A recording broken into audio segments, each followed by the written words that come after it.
Hello बच्चों, तो आज हम पढ़ेंगे डॉक्टर फॉस्टर्स के बारे में। तुम्हें दुनिया का सारा ज्ञान, शक्ति और पैसा मिल जाए, लेकिन बदले तुम्हें अपनी आत्मा शैतान को देनी पड़े, तो क्या तुम मानोगे? यही है डॉक्टर फॉस्टर्स की कहानी। Who was Christopher Marlowe? इनका जन्म 1564 में हुआ था कैंटरबरी, इंग्लैंड और इनकी मृत्यु 1593 में हुई थी। ये कुछ फेमस वर्क हैं जैसे कि डॉक्टर फॉस्टर्स, टैम्ब्रोलेन, द ज्यू of मल्टा। What is Dr. Faustus? Published around 1604। ये एक ट्रेजिक प्ले है। इसका मेन थीम है नॉलेज, पावर और एम्बिशन, लेकिन गलत रास्ते से। Who is Faustus? Faustus Germany का एक बहुत बड़ा स्कॉलर है। उसने पढ़ लिया है लॉजिक, मेडिसिन, लॉ, थियोलॉजी, लेकिन फिर भी संतुष्ट नहीं है। उसे लगता है मुझे और शक्ति चाहिए। The beginning of his downfall.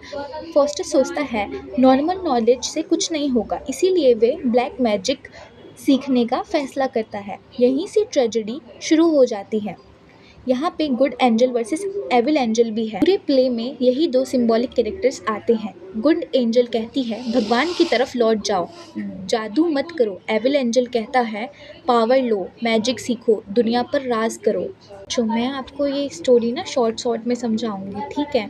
यहाँ पे ना इसको जब ब्लैक मैजिक सीखनी होती है डॉक्टर फॉस्टर्स को, तो वो अपने वैगनर को, अपने सर्वेंट को बुलाता है और कहता है कि मुझे ब्लैक मैजिक सीखनी है। तो फिर वो ना दो दोस्तों को बुलाता है अपने, जिसका नाम होता है वेल्डेस और कॉर्नेलियस। यही दोनों मिलके इसको जादू सिखाते हैं, ठीक है। उसके बाद इसमें इतनी पावर आ जाती है कि ये एक मेफिस्टोफेल्स नाम का भूत होता है, उसको बुलाता है। मेफिस्टोफेलिस उसके सामने आता है, जो लूसीफर का सर्वेंट है।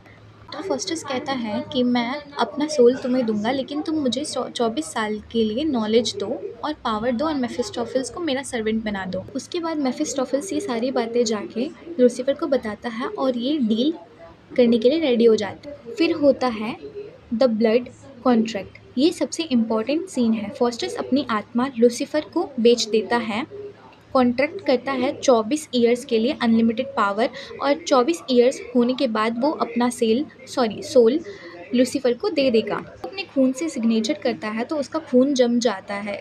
ये एक साइन होता है गॉड की तरफ से कि वो ये सब चीज़ें ना करे, उसे पछतावा होगा। साइन इम्पॉर्टेंट इसलिए है क्योंकि यहाँ पे फॉस्टर्स के पास अब मैजिक पावर है, वेल्थ है, नॉलेज है और फेम है, सब कुछ है, लेकिन उसकी आत्मा चली जाएगी। What does he do with his power? यहाँ एक बड़ी आयरनी है। इतनी शक्ति मिलने के बाद भी वह दुनिया नहीं बदलता, कोई महान खोज नहीं करता, लोगों की मदद नहीं करता, इंस्टेंट लोगों के साथ मजाक करता है, प्रैंक करता है, ट्रिक्स दिखाता है, किंग को एंटरटेन करता है। Marlowe shows miss use of knowledge. Emperor Singh. Fosters Roman emperor को अलेक्जेंडर द ग्रेट का इल्यूजन दिखाता है, सब प्रभावित भी हो जाते हैं, लेकिन ये सिर्फ मैजिक ट्रिक होता है। जब वहाँ के दरबारी कहते हैं कि ये सब क्या है, तो वो उनके सर पे सींग निकाल देता है। हेलेन ऑफ ट्रॉय प्ले का famous scene. Faustus Helen of Troy की स्पिरिट बुलाता है और कहता है was this the face that launch 1000 ships. ये इंग्लिश लिटरेचर की सबसे फेमस लाइन में से एक है। कई बार डॉक्टर फॉस्टर्स पछताता है, लेकिन उसे एविल एंजल और मेफिस्टोफेल्स ये गलती नहीं करने देते। वो एक सबको परेशान करता है। एक हॉर्स स्टेबल होता है, उसको भी परेशान करता है, उसको कहता है कि तुम्हारा घोड़ा पानी में जाते ही सैंड बन जाएगा, और फिर यही सब होता है। एक बार डॉक्टर फॉस्टर्स कहता है कि मैंने गलती कर दी है। वह पूरी तरह से भगवान की तरफ वापस नहीं लौटता। लास्ट नाइट जब 24 साल पूरे हो जाते हैं, अब कॉन्ट्रैक्ट ख़त्म होने वाला होता है। फॉस्टर्स डर जाता है, रोता है, प्रार्थना करता है, लेकिन बहुत देर हो चुकी होती है।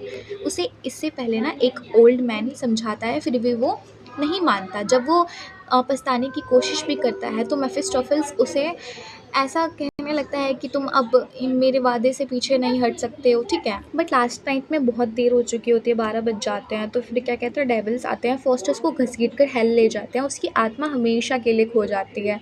Why is Faustus a tragic hero? Aristotle के अनुसार a tragic hero should great person, fatal flaw, downfall है। फॉस्टर्स में great scholar, fatal flaw, excessive ambition and pride था, और उसका डाउनफॉल इंटरनल डैमनेशन था। इसका मेजर थीम है एम्बिशन। बहुत ज़्यादा एम्बिशन विनाश लाती है। नॉलेज एंड पावर, ज्ञान अच्छा है लेकिन उसका गलत यूज़ करना बहुत खतरनाक हो सकता है। गुड वर्सेस एविल, पूरे प्ले में ये संघर्ष चलता है। फ्री विल, फॉस्टर्स को बार बार मौका मिलता है लेकिन फैसले वह खुद लेता है। Renaissance, humanism, fosters renaissance man है, वे मानव समता की सीमा तोड़ना चाहता है। हमेशा याद रखना कि अगर तुम्हारे पास नॉलेज है और तुम्हारे पास पावर है तो उसका कभी भी डॉक्टर फॉस्टर्स की तरह गलत यूज़ मत करना। रीज़न भी बता देती हूँ। Doctor fosters is not just the story of one man, it is the story of human desire, ambition, temptation and regret. My love shows that while it is natural to seek knowledge and success, crossing ethical boundaries for power can lead to destruction. Foster had many chances to change his path, but his pride and ambition prevented him from doing so. Therefore, the play remains a timeless warning against the misuse of knowledge and the dangers of uncontrolled ambition. So guys, ये थी Christopher Marlowe की famous tragedy doctor foster. इस play से हमें ये सीखने को मिलता है कि सिर्फ पावर, नॉलेज ही सब कुछ नहीं होते, बल्कि उनका सही इस्तेमाल और स्ट्रॉन्ग मॉरल वैल्यूज़ भी उतनी ही ज़रूरी है। फॉस्टर्स ने दुनिया की सबसे बड़ी पावर पाने की कोशिश की लेकिन आखिर में सब कुछ खो दिया, इनफैक्ट अपने सोल को भी खो दिया। इसी वजह से डॉक्टर फॉस्टर भी इंग्लिश लिटरेचर की सबसे पावरफुल ट्रेजेडीज़ में से एक मानी जाती है। अगर आपको ये एक्सप्लेनेशन पसंद आई हो तो वीडियो को लाइक करिए, चैनल को सब्सक्राइब करिए और बेल आइकन ज़रूर प्रेस करिए। मिलते हैं नेक्स्ट लिटरेचर लेक्चर में। Thank you so much for watching.